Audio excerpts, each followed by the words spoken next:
Hello and welcome. My name's Ray Blake. I'm a presenter of the Dark Money Files podcast, in which we shine a light regularly into a murky world, providing insights and deep dives into financial crime issues. And today, I want to introduce you to my colleagues on this international panel before we address the topic of a new battle plan for financial crime, given that the weaponry we've relied on in the past doesn't always seem to be working too well in 2023. So, the panel. Julie, do you want to start? Tell us who you are and what you do, please. Happy to do so. Thanks for having me, Ray. My name is Julie Conroy. I am the head of risk insights for IT Novarica Group. We are a global research and consulting firm, and my team, we're fortunate to spend our days talking to the heads of fraud and cybersecurity at banks, fintechs, and e-commerce merchants to understand what their challenges are and how they're addressing them. I will turn Fantastic. it over. Yeah, I'll turn it over to Uri. Hey guys, my name is Uri. 20 years in fighting financial crime for companies like RSA. I'm a co-founder of BioCatch, which is behavioral biometrics. And more recently, Refined Intelligence, which has a new kind of approach for AML. We call it catching the good guys. On to Luke. Hi, everyone. Ray, thanks for having me. I think everyone knows me. I'm that really loud guy on LinkedIn. I've been fighting financial crime in one form or another for 14 years nearly across banks and fintechs in Australia and New Zealand. Fantastic. Thanks, guys. Now, look, we've got quite limited time today, so let's get straight into it. And I'd like to begin with money laundering. Now, this is a battle that you understand well, Luke, as do I. So although we want to get to the future and what that might look like, let's start with now, because it seems to a lot of us there's something wrong with the predominant AML approaches. So help me out. Why are the old ways failing? And there's this, how long have we got tonight, Ray? Well, I mean, I as think long as we wrap it up before the sun goes down, I think we'll be good. These people are Sure, patient. we can problem solve the whole Yeah. thing. Yeah, look, I think that there's quite a few things. There's a lot of good actors out there that want to do the right thing, and then there's others that just want to merely comply and scrape by. And so there's a question of motivation at play. And then generally speaking, the challenge in this digital age is completely different. It's new, it's different. Everything is harder because money laundering is about visibility, and arguably we've got less visibility than we have ever before. And why is that? Why have we got less visibility than we've had previously? I would, with visibility, I think it's like a map, right? So every financial institution can see to the edges of their borders. So they can monitor a customer relatively well within their ecosystem, but once it goes out into the world or into another part of the financial ecosystem, they can't really follow it anymore. So Right. they're kind of reliant on regulators essentially. And it used to be the case that you would own a lot more of the customer relationship in just one place. So the edges were well defined. There were still edges, cash transactions, everyone loses visibility. Unlike today, 10, 20, 25 years ago, you would have, the customer would have their mortgage with you, their every financial part of their life be with one person or one financial institution. That's no longer the case. I mean, you've got, and it doesn't necessarily mean they're bad guys. I'm a big geek, so I sign up for everything. I've got 50 bank accounts, and I'm not a money. I just love testing people's KYC, testing the boundaries, and looking at new and innovative products. So there's more jagged edges of the map all over the Right. place where you have that visibility, and it's I think that we've got weird and wonderful ways to lob funds all around the world with the blockchain. Yeah. Like remitters, Yeah. No, I mean, you're right. 20 years ago, I had one banking relationship. That bank did everything for me. If it wanted to, it could have seen my entire financial lifestyle, everything that I did. I mean, it didn't seem to want to at the time, which is a shame. But now, if it wants to, it can't, because it can't see the apps that I'm using and the stuff that I'm doing outside, as you say, of its map. Yeah, precisely. And it's not necessarily bad guys that are just doing this. It's all customers, right? And some customers may not be doing this, but with the, consumer data right and open banking and digital slick experiences and $100 referrals and everything like that. Like a lot of people do it. And I can tell you one thing is, in my experience, definitely the money launderers do it. They want to walk the funds from institution to institution because it makes the reporting entities' lives harder, and it also makes law enforcement harder. If you have to subpoena 5 people to trace the funds and look like a crazy person with a whiteboard, it makes it harder to recover funds, harder to really get a full picture of what's going on. Okay. Now, money laundering defences for quite a while now have been about guarding the gate, haven't they? About standing in front of the castle and being very careful about who we let in. To the extent that, many firms see KYC as an event. Get through the gate, in you come, everything's good. But actually, there are limitations with that, aren't there? Yeah, absolutely. I like what you're saying with the event thing. I think of it as a bouncer at the door, right, of the club once you're in your, but that's not it. It's supposed to be. There's this whole new push towards what they are terming it sort of sexy perpetual KYC. Oh yeah, absolutely. Yeah. But I would argue that that's always been required. Always need to be monitoring for changes in your customer's risk profile, changes to their ownership structure, change the way that they're behaving or where they're located or the countries and counterparties that they're dealing with. All of this is not actually new if you look at the regulations, but what's happening is people are starting to awaken to the fact that it's not a point in time exercise, as you say. It needs to be ongoing, and it can't be just one and done. No matter how low you think your risk is with things like account takeovers and fake IDs and mules and everything, like you just can't set it and forget it. Unfortunately, it's not that simple. It's a naughty world out there, isn't it, Luke? And we have to take care. Okay, and I suppose the one final challenge that I hear about a lot through talking to firms is about these opposing forces of transparency on the one hand and privacy on the other hand. And it seems to be that the direction of travel at a policy level has always been more sharing, more openness, more open registers, but that's had a couple of setbacks just lately as well, hasn't it? Yeah, absolutely. I mean, not everywhere has even been running towards it at the pace that I think we need to.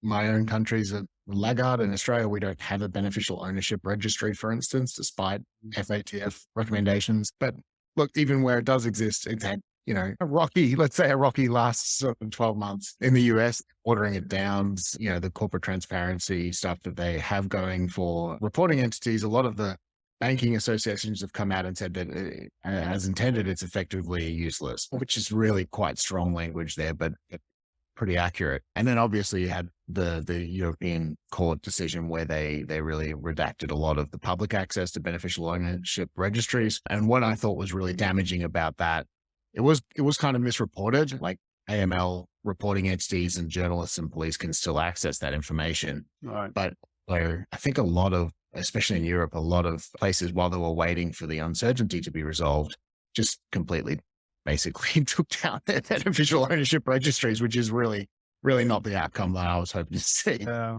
It's a challenge, right? Because we want full radical candor and transparency, but at the same time, that conversation around privacy is more alive now than ever. People don't trust banks and governments, etc.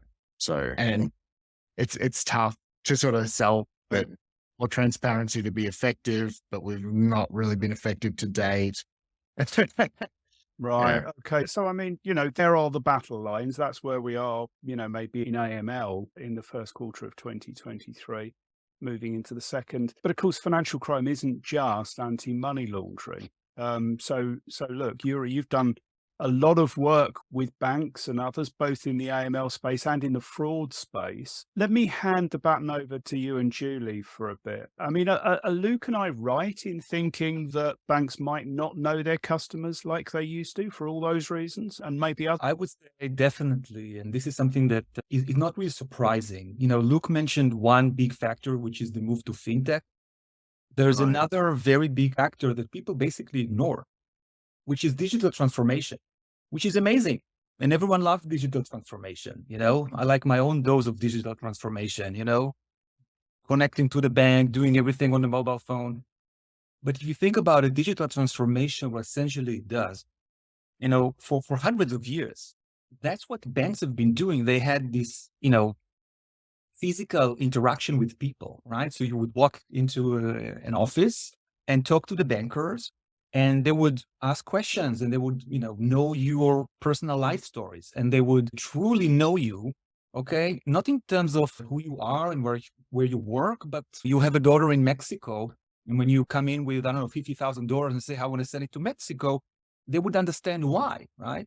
Right. So that sort of, intimate level relationship has been going on for basically centuries.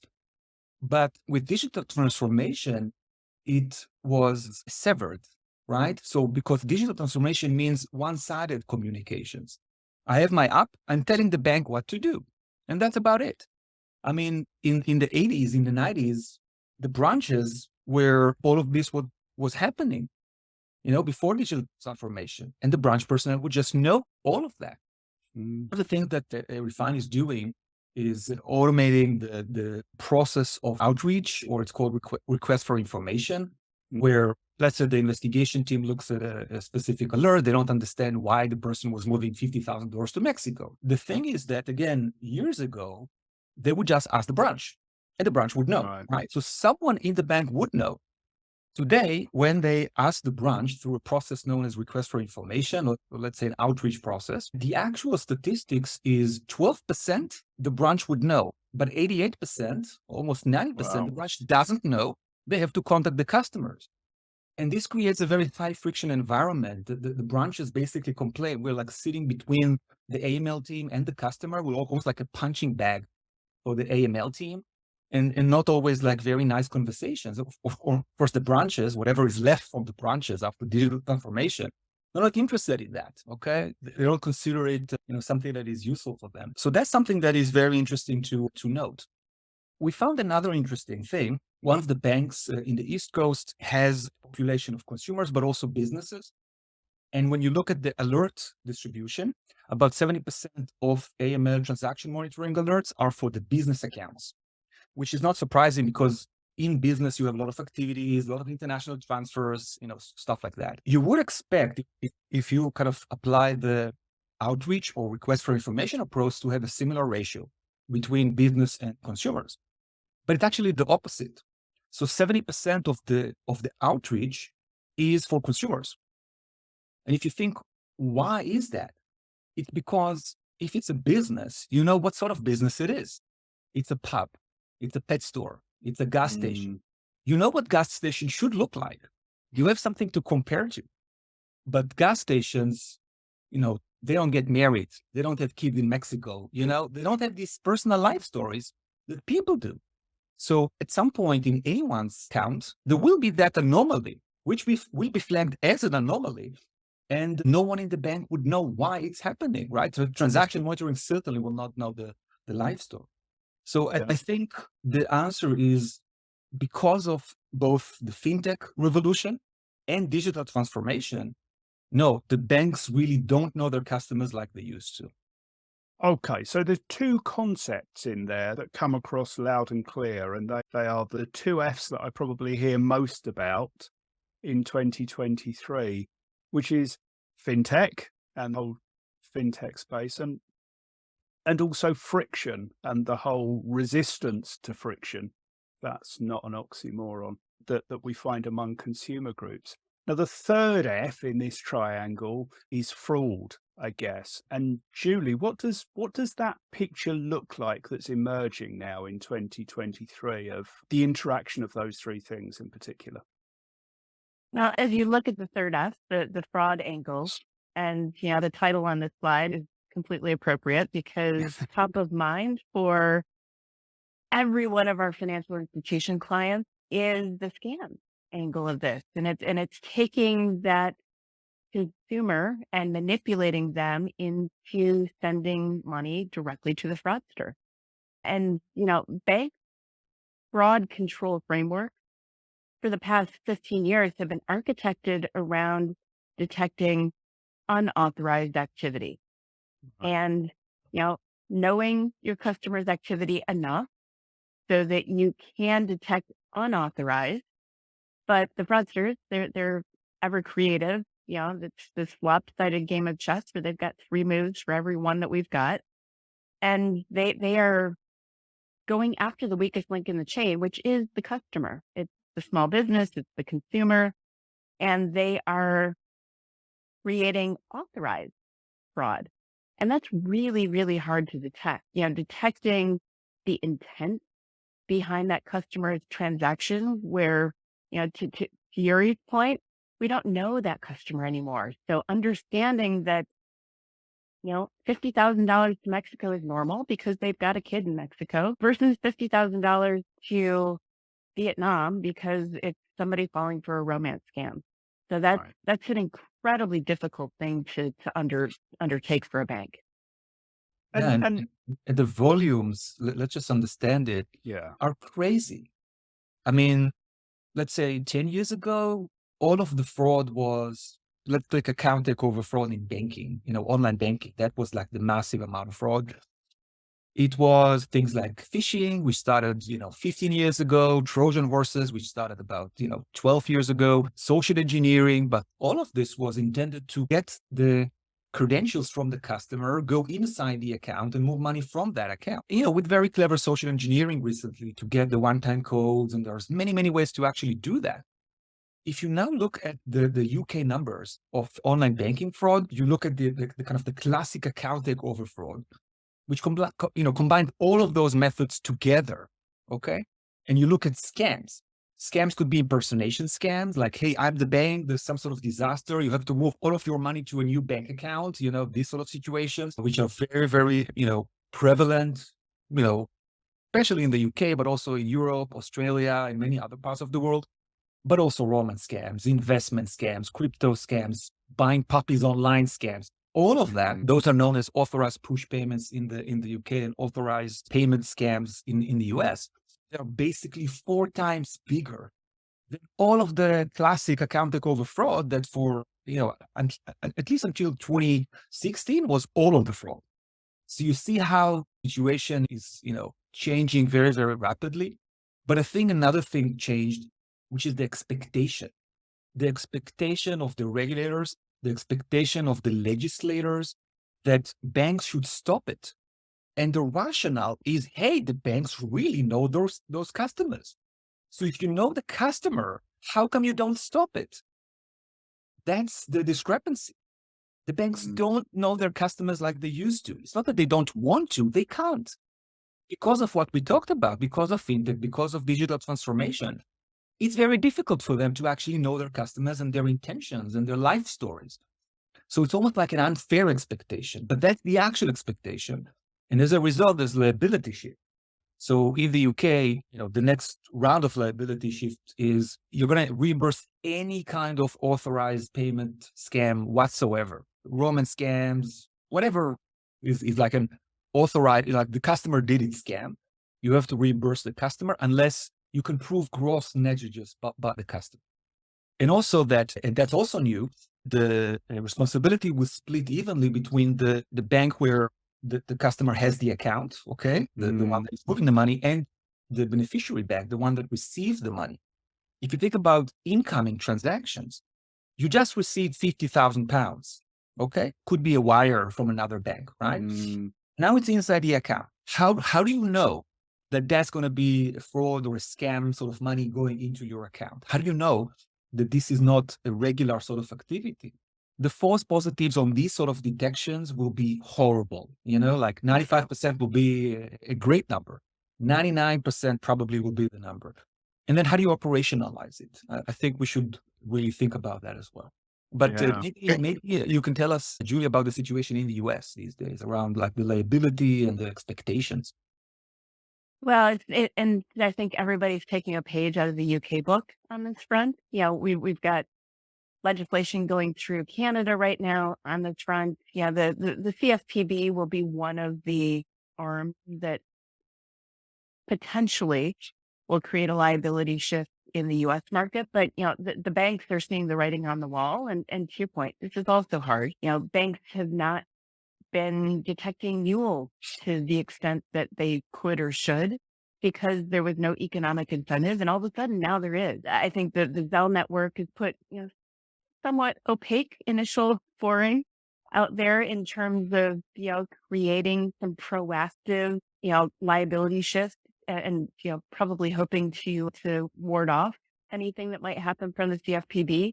But what we've seen so far is it's very much taking a page out of the UK book and creating a joint incentive with the sending bank and the receiving bank for the detection of these types of things. And even before this took place, we saw Chase publicly went out saying that they would reimburse bank impersonation scam. The downside of all of these kind of public proclamations of what you're going to do, and we, again, saw it in the UK because they've been on the forefront of this for so long, is then you've got your opportunistic and your first-party scammers that come and just follow in the wake. And so as soon as you say that you're going to reimburse bank impersonation scams, you see your first-party fraud rise precipitously. So it's incredibly challenging. Yeah, the advent of what I like to call the sham scam, where you scam your bank that you've been scammed, but it was a sham scam. You see what I mean? It's absolutely gonna happen, and it's gonna be widespread. Now, the interesting thing for me about this explosion in fraud and the fact that the whole industry is trying to get arms around that at the moment is that I think it creates a new opportunity that we can leverage across financial crime and into money laundering, where I think for too long in money laundering, we've been happy to detect after the event rather than to prevent it happening in the first place. Now, that doesn't work with fraud, right? You need to prevent it at source or very, very quickly, Right. when it's still reversible. Would you say that's fair, Uri? Yeah. So that's actually the detection versus prevention gap. So if you think about it, in money laundering, the gap between detection and prevention is months apart, right? And it's not even prevention. It's more like reporting what happened, right? Yes. Maybe the only exception is sanctions, like don't send money to certain countries or individuals. But other than that, anyone that is moving from the fraud space to the AML space has like a culture shock when they discover it's not real time. You don't have to do anything in real time. So yeah, I mean, that has been the situation in the AML space. In the fraud space, it used to be real time, starting with credit card transactions and e-commerce fraud, and then moving to banking fraud when the UK moved to faster payment, Australia, US. I mean, Julie mentioned Zelle, which is the P2P real-time payment mechanism between all of the banks. You have to catch the fraud in real time. So the interesting thing, though, that there's a difference between fraud and scams, because in fraud, the detection versus prevention gap is very narrow. Basically, all you have to do is say, hey, Ray, did you do this $5,000 transaction? And Ray would say no, right? So typically this would be like a text message. It could be instantaneous. So it's not that you're holding that for days, etc. Ray responds, you release it, okay? If Ray says, yeah, everything is fine, it's me, you can release the funds. Otherwise, you can block it. It's almost like zero investigation mentality, okay? You do have some fraud investigations, but they're not about, are we allowing this transaction in real time, yes or no? You don't have time for that.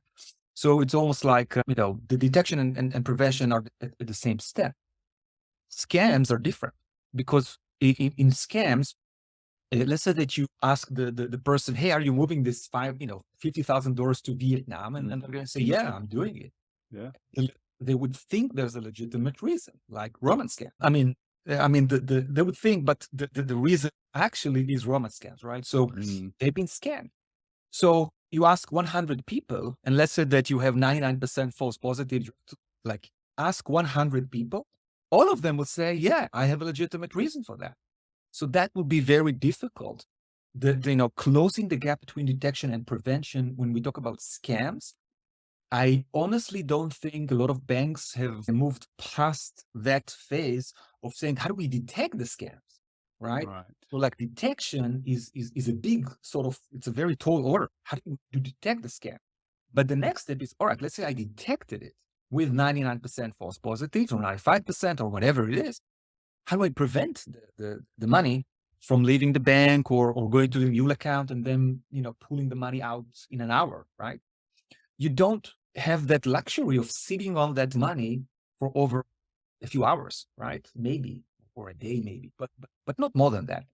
So this means that my thinking is that fraud teams will start looking at the AML teams and ask them, how do you investigate those sort of things? How do you make those sort of decisions, right?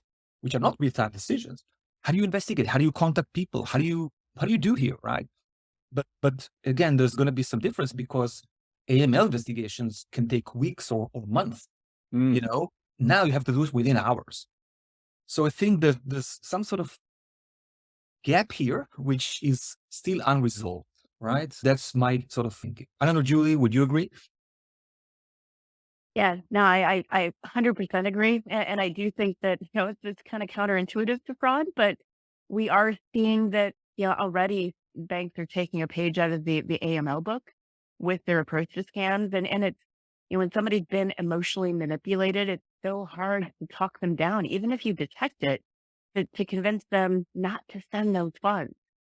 But, I know, Luke, in Australia, you all have a 24-hour cool-off period. And I'm curious, is that by practice or is that by regulation that you don't send those real-time payments for 24 hours? By practice. So that's not regulated. It does differ between entities, but also between transaction types and risks associated with them.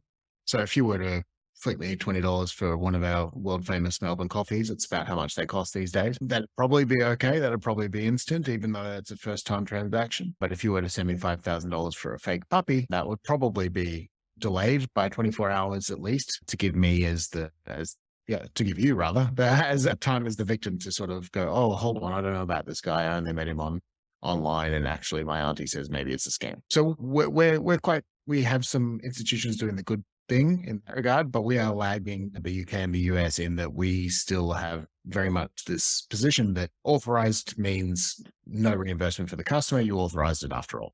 So yeah, we're very much watching with bated breath the UK position, I would say.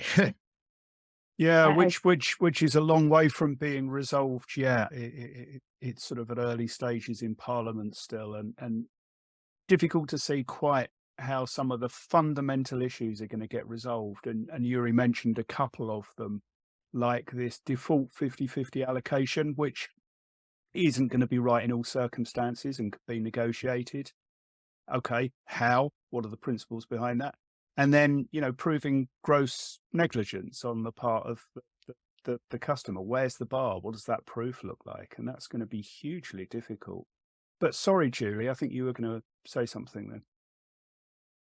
No, I think your points are spot on. And, we are seeing that, the promise of faster payments, but slowing them down is kind of right now one of the best practices against scams. Although I will say that because the UK has been on the forefront of this for so much longer than most of the rest of the globe, the good news I'm seeing is that there's some solutions coming out of the UK.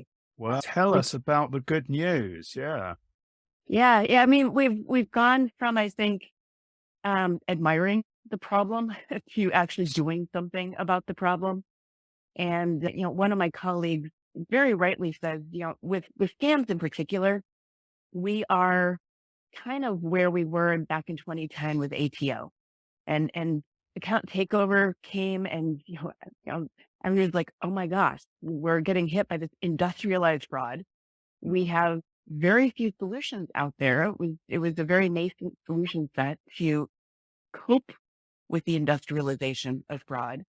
And now, 13 years later, there are so many, I mean, literally hundreds and hundreds of solutions to help us with the ATO control framework, to the point where, ATO is still an issue, but most of our bank clients feel like it's an issue that they've got under. We're still in the same place today with scams. I think we're back where we were in 2010 with ATO. Hopefully, it doesn't take us 13 years to get to this position with the scam solution set. And I don't think it will. I don't think it'll take us 10, 13 years, because we are seeing success stories. Where we actually just published a case study with NatWest, where they deployed an ensemble analytics model that analyzed customer behavior. So knowing their customer in a kind of digital and analytic way, but to understand, are these behavior patterns normal for Ray Blake? Bringing in some point solution inputs into that model.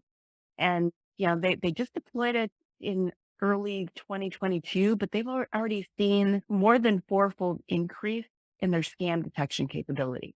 Oh, wow. So it's, I love seeing the good news come out of all of this. Maybe to expand on that, you mentioned behavior. So one of the interesting things, it's not saying, hey, we look at look and we don't think it's look. It's we look at look and we see all sorts of strange behaviors, almost micro behaviors that we shouldn't expect in a regular online banking transaction. So for example, look is far more hesitant than normal, or look is more distressed or distracted, or these sort of things.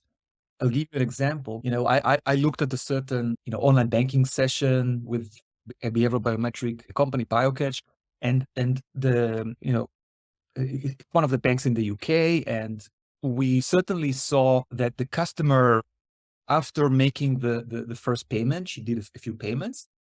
She started wiggling the mouse on the screen for like 5 minutes. Why would you sit in front of your online banking and just wiggle the mouse randomly on the screen for 5 minutes, right? Because it's not an entertainment system. You're supposed to do something inside online banking. This was a little bit of a riddle, but the answer is she was told to wait, right? Like, hey, move 9,000 pounds, wait, we'll tell you that it's in your new and safe bank account because you have to move all of your money to this new safe bank account. And then you'll be able to move more money because otherwise you cannot really move everything in one go. So that was a very strange behavior, which showed like total lack of focus on online banking. She was very distracted, the customer. So that was one of those sort of signals. The idea is you have all of these micro behaviors. Another one is being guided. Like someone is calling you and you listen to the instruction. You have to move your money and they give you like a new bank account number, which you don't know, right? So you have to listen and type and listen and type. So your phone moves all the time. Behavioral tricks can record that and say, hey, something is going on. You can even know that there's an active call during the online banking transfer. So as you transfer money, there is an active call into your mobile, right? You combine all of that, and Julie mentioned it's not like there's no silver bullet here. You have to combine a lot of things. Also, the banks are sharing data, not just the name of the account, but now they are broadening this to additional data about the account age, about the age of the person, about all sorts of things. You put that in a model, you have a far better chance of detecting it. What I heard, by the way, from one of the Australian banks is that in impersonation scams, all of those signals combined, plus knowing that there is an active call, it's very robust, right? So the model is very robust. And then you can essentially present some sort of message to the customer in real time saying, hey, something is wrong here. Do you really, really, really want to do it? Or, try to educate them on the fly. So that's something that hasn't happened in traditional fraud, but is happening right now. They did say that in other types of fraud, like romance scam, it will never work because you don't have like a single moment of time. It's not like about a specific thing. It's more like you're brainwashed almost. So those signals will not work. You don't get a phone call, when you actually do the money transfer, like an impersonation call. So those sort of things don't happen. And then they still have that issue. Okay, let's say that we detect a romance scam, but again, the false positives are so high. How do we prevent it? How do we actually investigate it quickly? Because we don't want to stop all of these people from receiving their money. Well, and that's where some of the dynamic intervention can help. And I know you guys are doing that at Refine Intelligence, Uri. But the ability to get some contextualization for why these funds are going, and then bring that either into the analyst or the investigator's interaction with the customer, or even bring that dynamically into some of your SMS text messages that are trying to figure out should this really go? So I think that's kind of the next step with some of these, highly emotional manipulation types of scams. So we've got a whole range of different solutions for different methodologies, and these are being developed at a fair bit of pace. Now, Luke, how are the regulators with this? Because, innovative technology and its use is not something that regulators have always wholeheartedly been seen to welcome, right? Yeah, I mean, historically, no, but I really love that Uri used an Australian bank because as much as you hear all these terrible headlines and everything, I know firsthand there's a lot of fantastic work happening internally at all of the banks doing exactly that sort of thing. enhanced customer profiling essentially, and then looking at behavioral Mm. heuristics and all of this sort of stuff. So it's great. And from my perspective, I think that the regulators, there's potentially four that would be relevant in Australia. So it's Right. not even an easy thing for me to say which specific Ju- regulator we. Julie is about to ask you to hold her beer, I suspect. Yeah. Well, we're a lot smaller than the States, though. So, and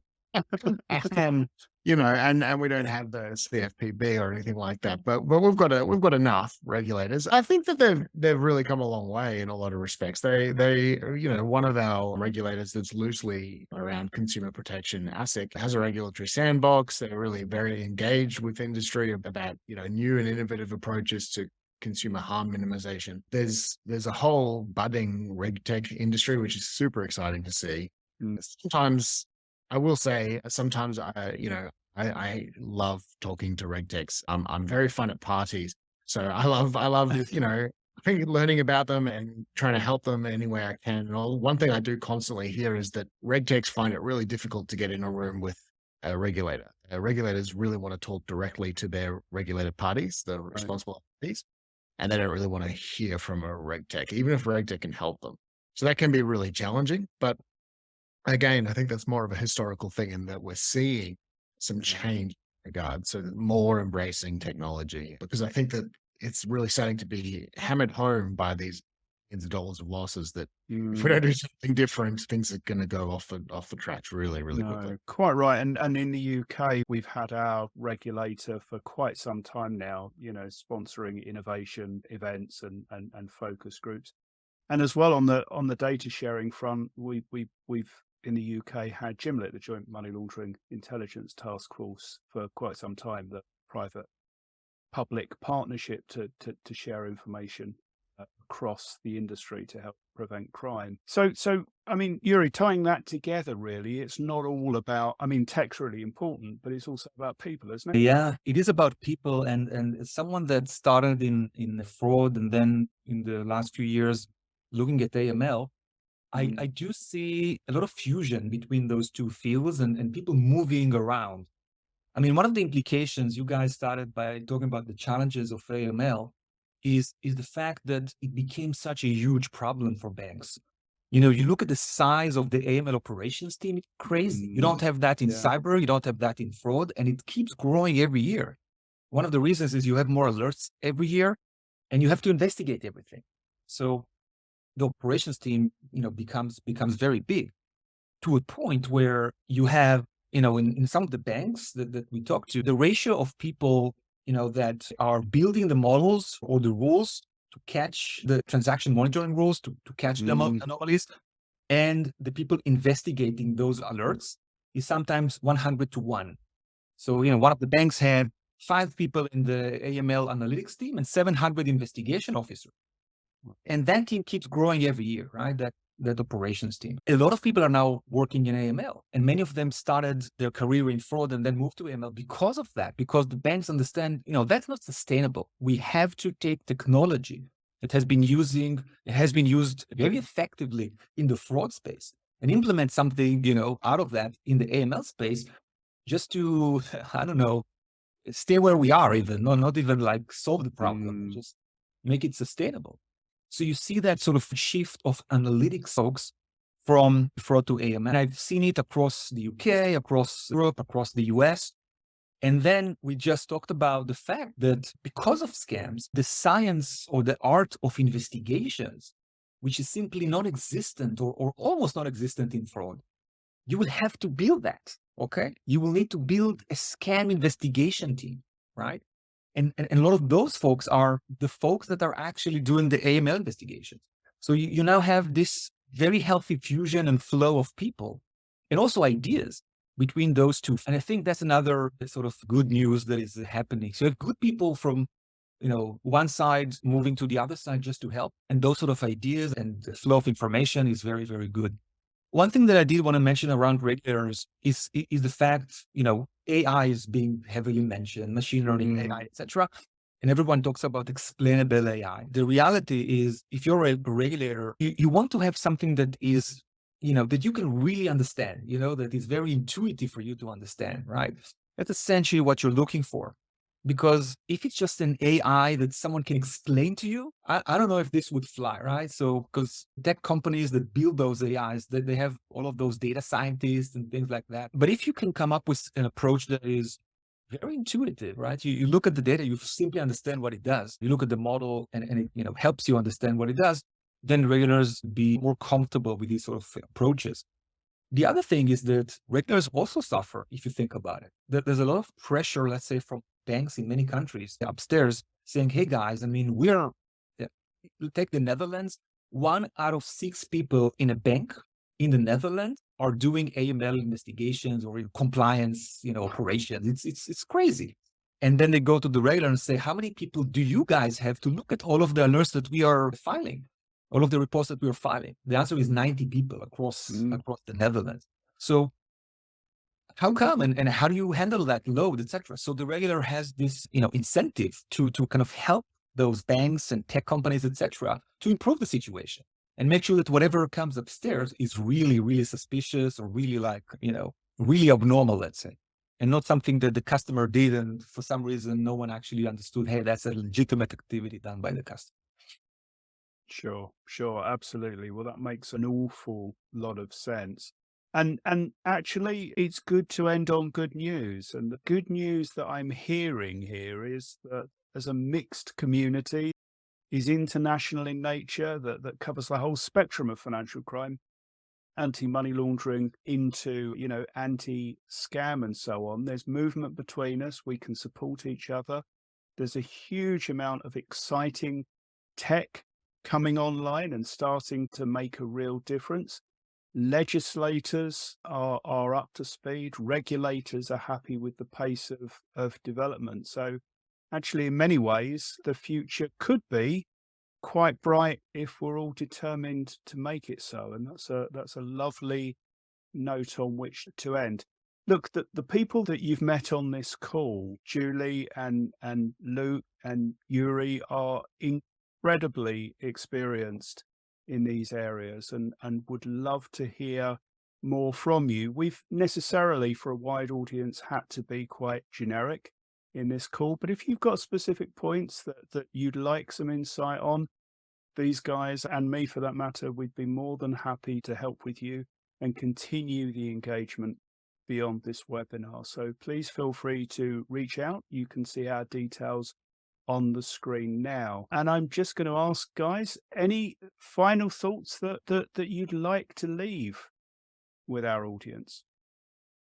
Uri, do you want to kick us off? I think the gap between the expectations on one hand and the realities, the fact that banks don't know their customers like they used to, and for good reasons, because it's not that they want to not know their customers, they simply can't know their customers the same way they did. This actually means that something has to give.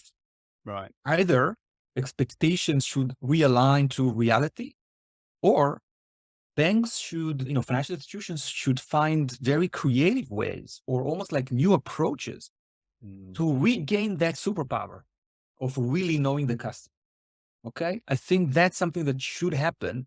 So again, either this or that, but the current situation is not sustainable. Okay. So there's real momentum that we need to see. It's fantastic. Luke, final thought? Yeah, definitely. Call to action. Anyone that's, been interested enough to dial in and watch us chat about this. And it's been very fun, by the way. Thanks for having me. There's so much that law enforcement and banks and regulators can do. That's great. But we all have a part to play as well. I think, anyone that's familiar with what I sort of do, I spend all of my free time, making, infographics and slideshows and trying to get them in front of people that may be vulnerable. So I think Luke, we love you for it, but we're slightly concerned about you also. I would rather I spend more time with her perhaps, but and not jam slide decks down her relatives' throats Right. But I think we all have a part to play in making sure that we make victims harder targets and go and make scammers cry. That's my favorite thing. Nice. Make scammers cry. Like that. Make them cry. And Julie, the last word is yours. Well, it's hard to make scammers cry, but I do think, yeah, the bank's superpower now in this digital age is their data. And Mm, so I do think that, as we have this digital transformation, we still got the data.